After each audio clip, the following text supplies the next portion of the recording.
Hey everybody, it's Matt. Welcome back to the Crypto Coffee channel. In this video, we're going to talk about something that a lot of people have been asking about, which is the HEX and PulseChain pre-bridge swapping strategy.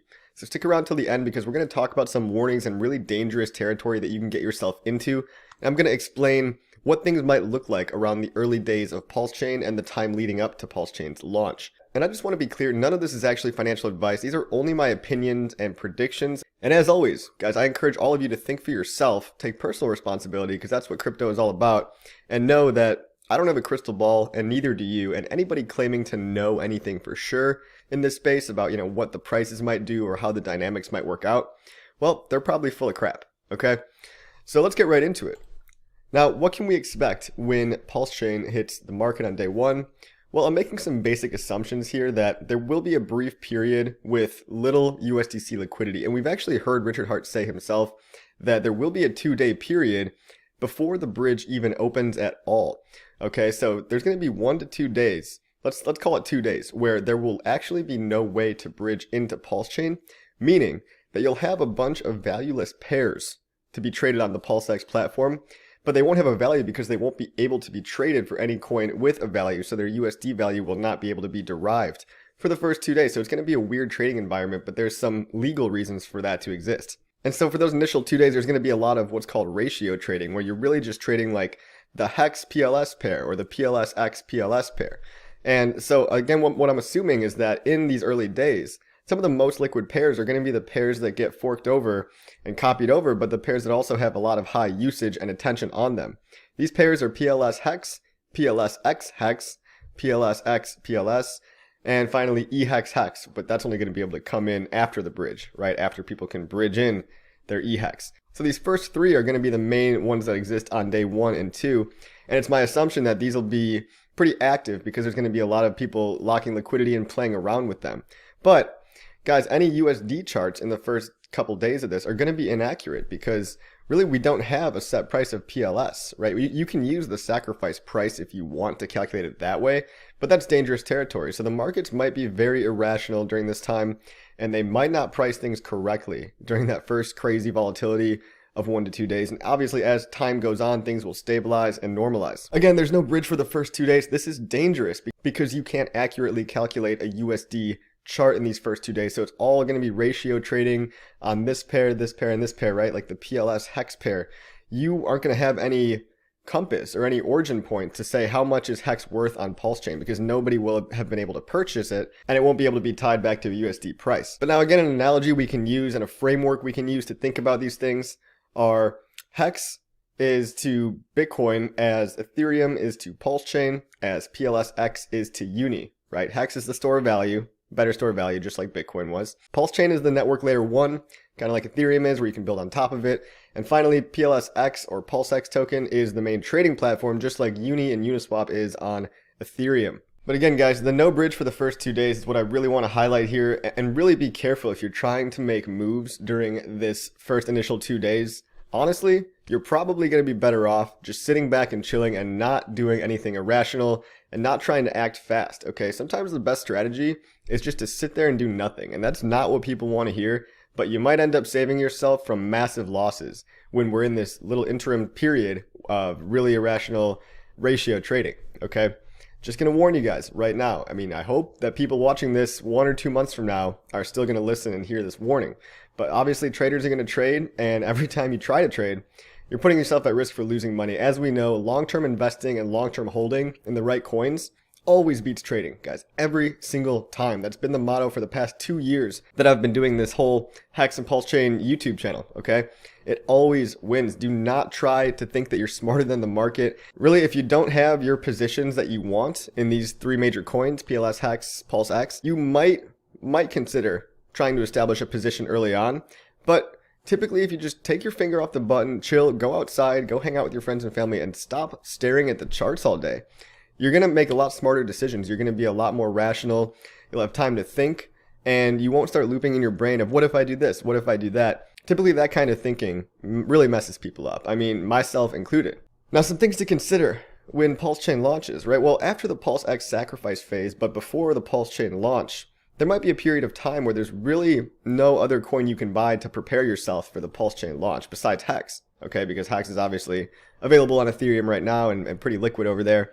But, you know, if you missed out on PulseChain, and if you're watching this in a month or two, and you also missed out on the PulseX sacrifice phase, you know, I really don't recommend sacrificing for PulseX or PulseChain after the sacrifice phases are officially over, because you're going to get a very terrible, terrible rate. Really don't do that, guys. It's really bad. But there will be a time where, in order to prepare yourself for the upcoming fork, you know, HEX is going to be the major thing you can buy in order to get your liquid copy or your staked copy, you know, if you want to stake it, over on the PulseChain too. And then that will allow you to take actions right away, immediately in the PulseChain ecosystem, because you'll have HEX, you know, assuming you don't already have a bag of PLSX and PLS from the sacrifice phase. And really, my strategy is very simple. I just want to establish my positions in all three of these coins and just be comfortable and happy with the bag I've got.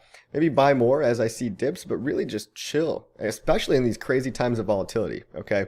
Now, one question to consider is what happens to the HEX USDC liquidity on Ethereum? Is it going to be pulled? Well, probably not, because that would be pretty terrible for the HEX price, and it would really just look like a rug pull. I don't think, you know, anybody putting up liquidity is just going to pull it automatically. Will it be bridged? Well, maybe it'll be bridged over time, but again, not in the first 2 days, because a bridge won't exist, and probably slowly after that, because I don't think a lot of people are going to want to risk the heavy impermanent loss of all these new coins coming to market and all these short-term thinkers wanting to sell at a 1.5x or a 2x and just dumping for USDC right away. So I don't see a lot of people bridging in USDC quickly into PulseChain. Obviously, they can't initially for the first 2 days. I don't really see them pulling liquidity either. I kind of see liquidity remaining stable or somewhere around the same levels on Ethereum and not really changing. I mean, that just seems like the most likely, but again, I could be wrong here. Now, as time goes on, like I just said, more USDC will be bridged over, and this will allow us to establish USD prices. But the USD copy that's getting copied from the fork, you know, I can't, as a reasonable trader, expect that USD on the PulseChain that's been copied to hold its peg to $1, right? There's really no rational reason for it, and maybe people do value it at $1 still, and that's great if they do, but I'm really not expecting that, and you cannot bank on that, because really, guys, Coinbase can just turn off and invalidate those coins on PulseChain. And later on, they can issue actual real USDC directly to the PulseChain like they've done for other popular blockchains. But the forked USDC, or the PUSDC, I guess you could call it, we can't expect that to have value. So really, in order to get USDC pairs, we're relying on people slowly bridging over from Ethereum, their USDC, to PulseChain. Now, one thing to remember is that people are going to have big bags of HEX, right? They're probably going to have liquid bags of HEX along with their staking ladders as well. What are they going to do with this? Are they going to sell, hold, or bridge? Right? Well, I think a lot of people that aren't going to see the bigger picture are actually going to sell, because they're going to automatically think, oh, HEX is worthless now. I don't need this anymore. It's all about, you know, HEX on PulseChain now. Really, that's the wrong way of thinking. Stick around till the end, because I'll explain more about that in the last slide. They could hold it, right? They could hold it, but why would they do that when they could bridge it, right? They could bridge it into an ecosystem with low transaction fees, near zero transaction fees, and almost instantaneous transactions, right? Once they're in this better ecosystem, even their HEX bags become valuable, because they can also choose to provide liquidity. And if you provide liquidity on, let's say, the HEX pair, you can earn those LP reward tokens that are going to be coming out shortly after PulseChain launches. And you could also just earn general liquidity provider fees, right? Which is 0.22% of every transaction. So you could park your HEX there, or you could dump your HEX, which a lot of people probably will do. But I think that's going to be a mistake, and they're going to end up regretting it, because, like I'll explain in a later slide, I do think eventually HEX and HEX will reach lockstep in terms of their price movements. Well, finally, I think a general sentiment that's going to be happening around the time of the PulseChain launch is that there is going to be a large segment of people that missed out on the PulseChain sacrifice and the PulseX sacrifice. Okay, there's going to be a lot of people. I mean, there's a lot of buzz around it right now, and if you're in the chat rooms and the Telegrams and the Twitter, like, you probably think that everybody knows about PLS and PulseX, right? But you're wrong, because it's confirmation bias. You probably just so happen to be talking to all the people that are just as excited as you. But you're forgetting the fact that 90% of crypto, maybe more, has not even heard about these coins yet, let alone 99% of the world hasn't heard about these coins, right? And there's going to be a lot of people that find out after the fact, after it's way too late to buy these two. So there's going to be a lot of people that might want to FOMO buy what they feel like they missed out on, even on days 1 and 2. But again, trying to make any buys on days 1 and 2 because you feel like you need to get a bag of PulseX and Pulse, it's risky, okay? It's really risky. And if you're trying to buy that with HEX, well, you could end up shooting yourself in the foot if you end up getting a terrible deal. And it's going to be really hard to determine what a good deal is without any USD values on either of these coins. So what could you do? Well, theoretically, you could use the sacrifice price of PulseChain or PulseX for a USD value. For example, the best possible sacrifice price on PLS without the volume multiplier was 0.0001 cents, so 1/100th of a penny per PLS. You might be able to use that as a general way to derive a USD value for both PLS and HEX, right? If you calculate HEX in terms of PLS and then in terms of dollars. And you could say maybe, if PLS ends up going way below 0.0001, maybe it's going to be a good trade. Again, I'm not recommending this. I'm just saying that in these 2 days, that could be one way to make sense of things, because there's not really a lot of ways to make sense of things, okay? But really the best advice I have, and it's not what you're going to want to hear, is chill the F out, guys. Just chill out.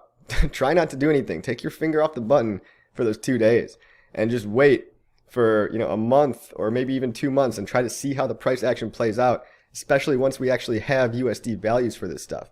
You would hate to have a big bag of HEX, swap it all for Pulse, and think you got a good deal, only to realize that you bought at 100 or 1000x the price of actual Pulse when it hits the market. And then instead of getting to ride the wave with everybody else, you basically bought at such high prices that we're not going to see those prices for 2 to 3 years. So you're going to be at a heavy loss for a multi-year time frame, right? That's the risk that could happen if you don't chill out, take a deep breath, and just think about what you're doing, okay? Now, what's the best metaphor that we have for Pulse and HEX, right? Well, we can go to the ETH BTC chart and see what happened in the early days of Ethereum. So a bunch of people bought Ethereum in the pre-sale.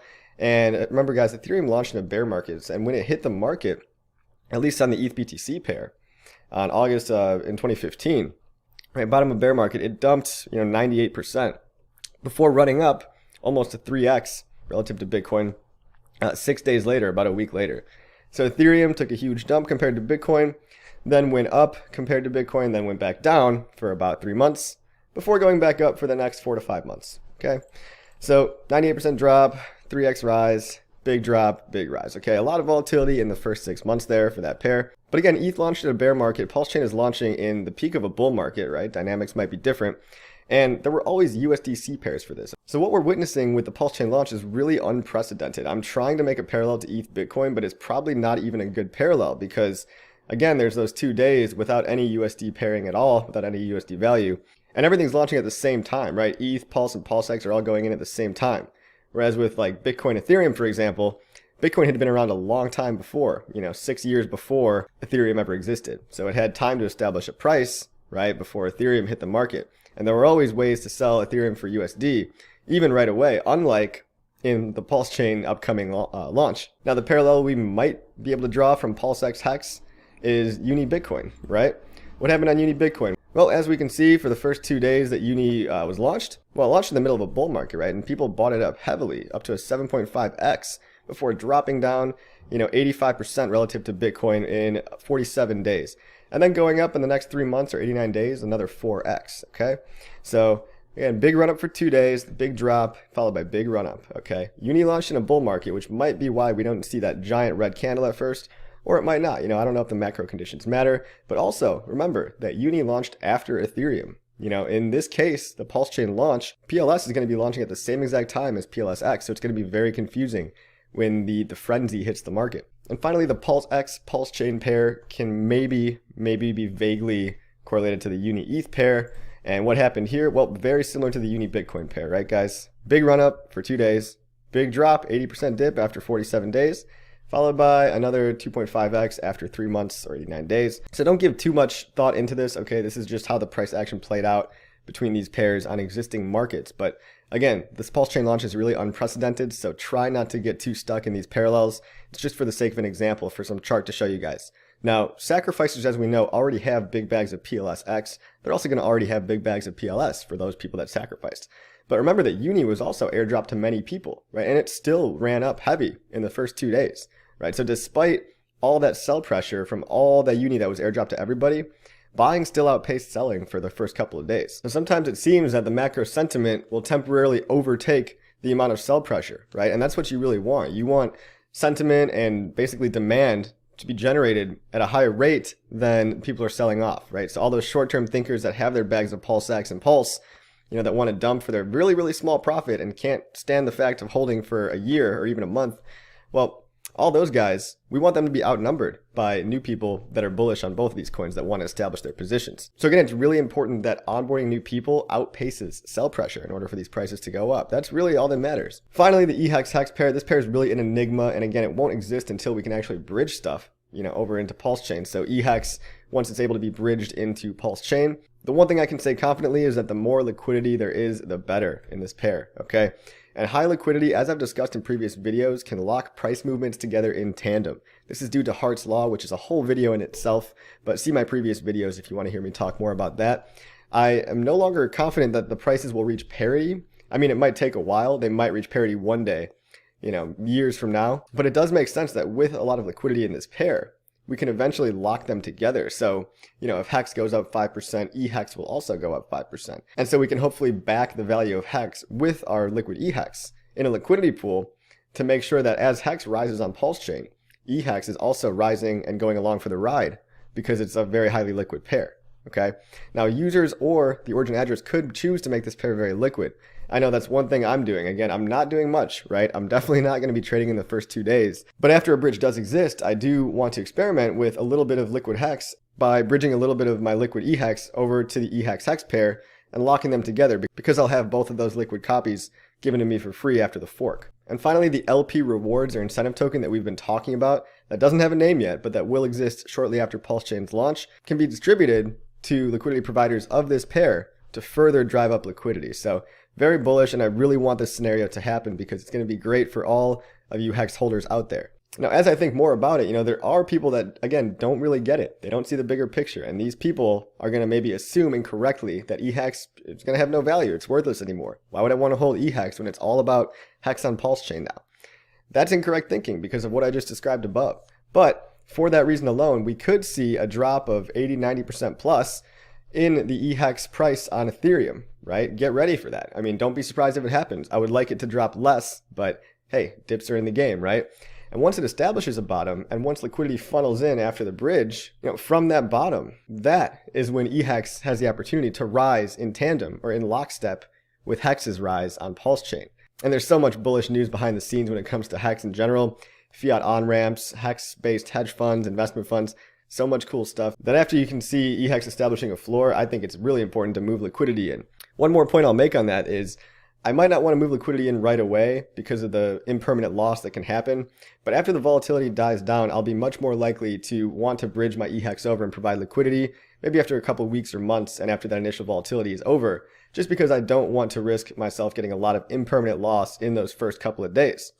Again, that's me sitting back and chilling, not making any irrational moves like I'm trying to warn you about too. Now, what can we conclude out of all this? That was a lot of words, right? But one thing I can definitely say with confidence is that the first few days will have huge volatility. They'll also have no technical USD price in the first 2 days, right? So get ready for that. It's going to be confusing, and really sitting it out might be the best move for you. And be careful, all right? No bridge means potentially irrational price ratios. Again, I talked earlier about how you could potentially judge what a price in USD might be. And if you really feel like you have to establish a bag of PLS or PLSX in the first 2 days, and you somehow want to try to game the system and trade your HEX for Pulse, well, try to use maybe the sacrifice price. But really, guys, just wait a couple of days, wait a week or two. Guys, sit on the sidelines until USD prices are established, until liquidity is actually bridged in, and you can get more accurate price information, right? Because seeing an 80% drop in any of these pairs is realistic in the first 1 to 2 months. As we've seen with all these, when coins hit the market, there's a big run up and then a big run down of negative 80% here, negative 85%, negative 80%. When new coins hit the market, there's often a lot of volatility and a big sell-off of all those people that want to take their really short-term profits. So in the first 1 to 2 months, specifically around the 47-day mark, keep an eye out for these big drops and then maybe use that time to buy your dips to establish your long-term positions. Right, this might be a much safer strategy than trying to do anything crazy and irrational in the first 2 days. I personally think it's likely that we'll see 80% drops because a lot of people are going to be selling off. And once those weak hands are out of the system, that's when you can come in with your liquid bags, scoop up all that cheap HEX, Pulse, PulseX, whatever it is, and establish your multi-year positions. Now, as we know, for 2 days, money is going to slosh around between these pairs before any USD liquidity enters. And even after the bridge is open, right, I think it's going to be kind of a one-way diode. I think there's going to be a lot of people bridging to PulseChain and not a lot of people bridging from PulseChain to Ethereum. Why? Well, guys, when people go to an environment where they're treated best with very low transaction fees. It's basically a version of Ethereum with the entire state copied, but it actually works like Ethereum was supposed to work. They're not going to want to leave, right? They're going to get addicted. A lot of people are going to get hooked, and they're not going to want to really cash out back into the Ethereum ecosystem. Some people will probably try to, but because of the gas costs on Ethereum and because of the ease of bridging to PulseChain and the fun they're going to have on PulseChain, I think they're going to want to stick around and actually use PulseChain, especially because all their coins are already there. It's not just an empty ghost blockchain. So again, one point I mentioned earlier is that in my comparisons, right, they don't really match up because this truly is unprecedented. Bitcoin came before Ethereum, whereas with PulseChain, everything's all launching at once. HEX, PulseChain, PulseX, all going together at the same time from day one. Finally, just want to leave on this note. Once people get a taste of PulseChain, they're going to be addicted. That's why I think it's going to be more of a one-way diode, and we're going to see a lot of people bridging into PulseChain and staying for a while because they'll be hooked, right? Trading is the number one use case of crypto. It's also the number one thing I try to tell people not to do. So don't do it. But I know how people are, guys. People aren't going to listen to this. People are going to trade. They're going to think they're smart. They're going to lose a lot of money, but they're going to stay swapping and trading on PulseX because there's no fees, right? Imagine if you could just trade all day long for a penny or less than a penny and it was instantaneous, right? A lot more people would be degenerate over there. Now, don't do that, right? You're watching this video. You're lucky enough to actually be watching this. Please don't trade. Trading really kills. You could blow up your entire account. And especially with all these new crap coins coming out, you really don't want to get caught in one of these scam coins, all right? There's going to be plenty of shiny objects to trade. But really, guys, again, just chill. Provide liquidity if it makes sense for you if you've got large liquid bags. If you're a smaller holder, providing liquidity is probably not a good idea either. Just chill, wait for your dips, buy your liquid bags now if you can. And if you want to wait a couple months for some dips, after liquidity's already been established and bridged in, after this crazy 2-day bridge-free period, then look into buying those dips. Okay, I hope you learned something on this video. Thanks for watching, and I'll see you on the next one.